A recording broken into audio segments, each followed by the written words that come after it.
If you wish, you can make me clean. Odd saying, I think, at least on the surface of it. When you're sick, when you feel ill, the last thing that you go to the doctor and tell them to do is to make you feel clean. It's a little bit of a different request, isn't it? If you wish, you can make me clean. Now, I don't know if you have any experience or if you've at least any knowledge, basic knowledge of leprosy and what the disease entails. But it truly is one of the most awful things that a person could experience. A very difficult disease to deal with. Now, today we have modern medicine that can manage the disease, can treat it effectively, can stop it. But in the time of Jesus, that was not the case. And so if somebody came down with leprosy, which was a contagious disease, if somebody got this, it would be known fairly quickly that they had this because the disease actually eats away at the parts of our body that are the most valuable to us, that are the most important, the parts that people see every day, that you use every day. And so when you see somebody who has leprosy, and I was able to visit a leper colony in India once that was cared for by Mother Teresa and her sisters, and you go and you see these people whose noses are as though the nose has consumed itself. It's not there anymore. The hands have begun, it's as though the fingers have begun consuming themselves. They have stubs.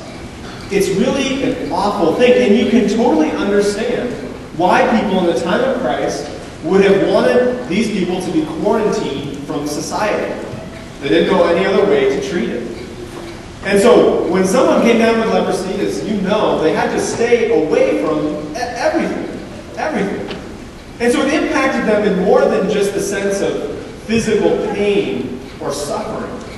It was actually also, it was a thing that killed them socially too. You couldn't be with the people who you love, your family, etc. But even more than that, it made you unfit for worship, because you couldn't be within the worshiping community. Why did they say unclean? It's because that's the term that's used for people who are not able to provide right worship to God. That was their term for it. Now, you can see here that when this leper approaches Jesus, he's asking for a lot more than just a physical healing. He doesn't say, I'm so tired of not being able to use my hands. Would you please get rid of this? This is just frustrating. He says, if you wish it, you can make me clean. He says, you can heal everything. You can bring back my physical well-being, my social well-being, my spiritual well-being. You can do all of it. And of course, how does Jesus respond? How else could he respond? By saying, I do will it. Be made clean. Like, that is exactly what I want.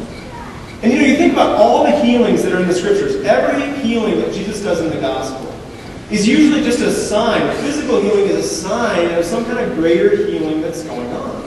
Because if you think about it, if it just ends at the physical, then what a waste of energy. I mean, it's kind of tough to say that, right? That, you raise Lazarus from the dead. Wow. I mean, it's impressive, right? The guy walked out of the tomb only to die 10 years later. Wow, that's disappointing. Or to heal somebody from a condition that's very grave, only to have them die anyways 10 years later. Like, oh, that's disappointing. No, clearly, what he wanted to communicate was something much deeper and much greater, that there is a healing that goes beyond the physical and that stretches into the eternal. So today, that's exactly what we have. I find it to be really, really awesome as a priest. I've been a priest for 4.5 years. And it's been great to see, because we get kind of this front row seat at God's big circus or whatever, God's big grace show, whatever he's got going on.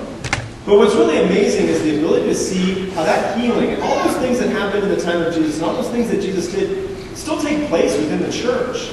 That people come to you and say, you know what, I want to be made clean. You ever feel like you're kind of dirty? Like you've been associated with something that just isn't quite right? We express that all the time, like, God, I just feel kind of dirty, or if you say that somebody plays dirty, how is it that they play? You say that they play in a way, or that they participate, they compete in a way that isn't fair, that's not morally upright, that's not just.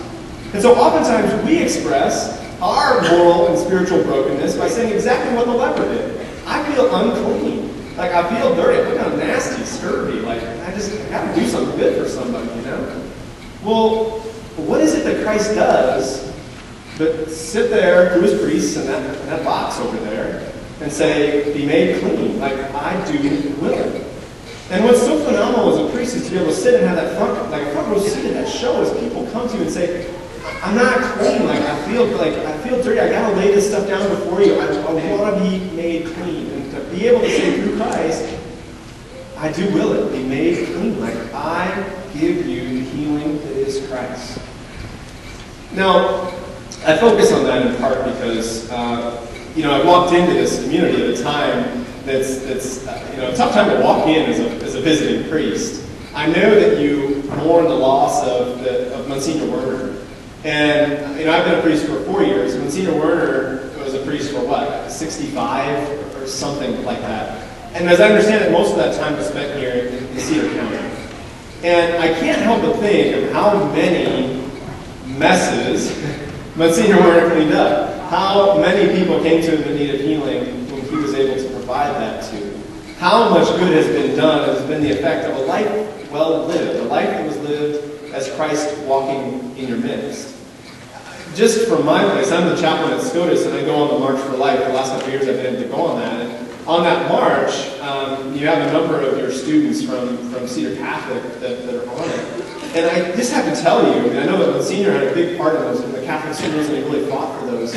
But just the fruits that I've seen, those kids might not know Monsignor Werner at all. But that school's there because he's there. They're on that march because Monsignor Werner did a lot of different things way back in the day to make that kind of stuff possible.